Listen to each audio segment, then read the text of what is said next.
کوئی حمایتی اور کوئی ترس کھانے والا، کوئی بچانے والا نہیں ہوگا۔ اللہ تعالیٰ نے واضح کیا ہے کہ تم بتوں کی بندگی ایک دوسرے سے اتفاق کرتے ہوئے اور ایک دوسرے کا لحاظ رکھتے ہوئے اختیار کر رہے ہو۔ یہ بت ہی تمہاری آپس کی دوستیوں کی بنیاد ہیں۔ اگر ان کی بندگی چھوڑ دو گے تو تمہاری اجتماعیت قائم نہیں رہے گی۔ آپس کی دوستیاں اور تعلقات سچائی کی حق تلفی سے ہی قائم ہیں۔ فآمنا لہ لوط، پھر لوط اس پر ایمان لایا، وقالا، اور اس نے کہا، انی مہاجر الی ربی، یقیناً میں اپنے رب کے لیے ہجرت کرنے والا ہوں، انہ هو العزیز الحکیم، یقیناً وہ سب پر غالب کمال حکمت والا ہے۔ حضرت لوط علیہ السلام ابراہیم علیہ السلام کے بھتیجے تھے، دونوں ہی عراق کے شہر بابل کے رہنے والے تھے۔ ابراہیم علیہ السلام آگ کے امتحان سے جب صحیح سلامت نکل آئے تو لوط علیہ السلام نے ان پر ایمان لانے کا اعلان کیا۔ اس کا مطلب یہ ہرگز نہیں کہ اس سے پہلے لوط علیہ السلام مشرک تھے، کیونکہ نبیوں کی نبوت سے پہلے زندگی بھی اللہ تعالیٰ کی مہربانی سے ایسی گندگیوں سے پاک ہوتی ہے۔ انبیاء کے علاوہ اور بھی کئی ایسے آدمی ہوتے ہیں جو شرک سے بیزار دل رکھتے ہیں، لیکن ان کو صحیح رہنمائی نہیں ملتی۔ دور نبوی میں بھی آپ صلی اللہ علیہ وآلہ وسلم کی نبوت سے پہلے ایسے 6 آدمی موجود تھے۔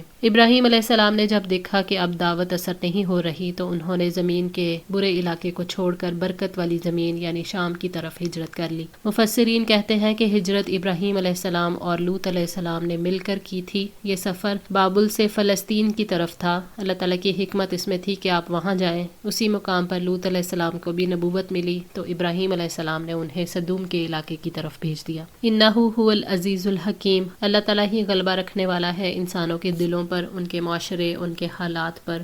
وہی العزیز ہے، انسان پر حالات نہیں، اللہ تعالیٰ کی ذات غالب آتی ہے، اس کے فیصلے غالب آتے ہیں۔ ابراہیم علیہ السلام نے اپنی ہجرت میں رب کے غلبے کے شعور کو پختہ کیا۔ اللہ تعالیٰ الحکیم ہے، اس کے فیصلے دانائی پر مبنی ہوتے ہیں۔ ابراہیم علیہ السلام نے ہجرت کے فیصلے میں بھی اس حکمت کا احساس پایا۔ وَوَهَبْنَا لَهُ إِسْحَاقَ وَيَعْقُوبَ، اور ہم نے اسے اسحاق اور یعقوب عطا فرمائے۔ وَجَعَلْنَا فِي ذُرِّيَّتِهِ، اور رکھ دی ہم نے اس کی اولاد میں النبوۃ والکتابہ، نبوت اور کتاب۔ وَآتَيْنَاهُ أَجْرَهُ فِي الدُّنْيَا، اور ہم نے اسے دنیا میں بھی اس کا اجر عطا کیا۔ وَإِنَّهُ فِي الْآخِرَةِ لَمِنَ الصَّالِحِينَ، اور آخرت میں یقیناً وہ نیک لوگوں میں سے ہوگا۔ ابراہیم علیہ السلام کی شام کی طرف ہجرت کے بعد اللہ تعالیٰ نے انہیں بیٹا اسحاق علیہ السلام اور پوتا یعقوب علیہ السلام عطا فرما کر آپ کی آنکھیں ٹھنڈی کی۔ ابراہیم علیہ السلام کے بیٹے اسحاق، ان کے بیٹے یعقوب اور ان کے بیٹے یوسف علیہ السلام سب نبی تھے، اور دوسرے بیٹوں سے بھی نبوت کا سلسلہ چلا اور کتابیں آئیں۔